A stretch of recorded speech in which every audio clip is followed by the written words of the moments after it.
Quando se fala em Sigmund Freud, pode confessar. A primeira palavra que vem na cabeça é psicólogo, né? É quase automático. Mas, e se a história não for bem essa? Vamos dar uma olhada mais de perto nisso. Pois é, a grande questão que a gente vai desvendar hoje é exatamente essa.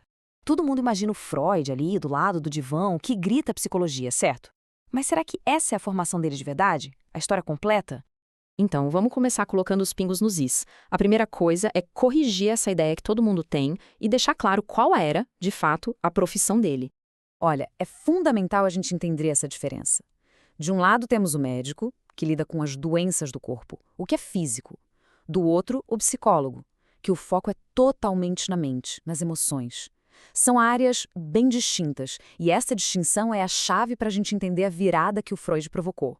E foi exatamente esse o cenário que o Freud encontrou. Pensa só, ele era um médico, trabalhando no dia a dia, e começou a ver gente que chegava com um sofrimento que não tinha explicação física. Sabe, não era um osso quebrado, não era uma infecção, era uma dor que vinha de dentro, uma dor da alma. Então, para resumir a ópera, Freud era médico. Essa era a formação dele no papel. Mas foi a partir do trabalho com essas pessoas que sofriam emocionalmente que ele começou a construir as ideias que mais tarde se tornariam uma base de muito do que a gente hoje chama de psicologia. Ele abriu o caminho. Ok, então, se ele era um médico investigando dores que não eram do corpo, como é que ele fazia isso? Bom, a abordagem dele parecia muito com a de um detetive da mente.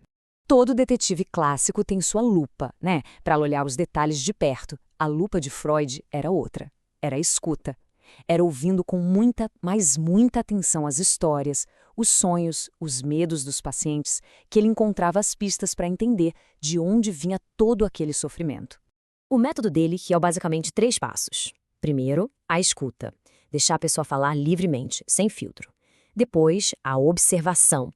Ficar de olho não só no que era dito, mas em como era dito, sabe? As reações, o jeito de lembrar.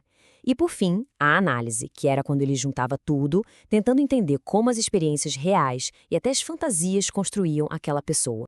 E essa frase aqui resume tudo de um jeito perfeito.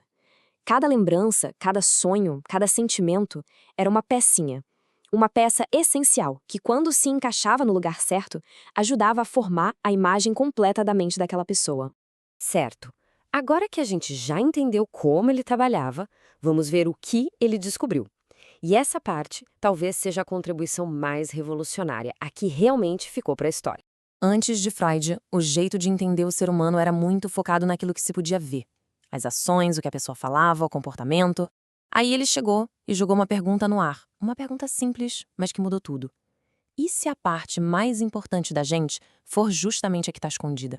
E essa mudança de perspectiva foi gigantesca. O foco saiu do que era visível para uma ideia completamente nova, a do invisível. A noção de que existe uma parte da nossa mente que é oculta, o tal do inconsciente, e que essa parte influencia tudo que a gente pensa e faz sem nem a gente se dar conta. E por que essa teoria dele foi tão moderna, tão impactante? Basicamente por 3 motivos. Primeiro, porque ela era abrangente. Ela não queria explicar só um pedacinho, mas o ser humano por inteiro. Segundo, por causa do conceito de inconsciente, essa ideia de uma mente secreta.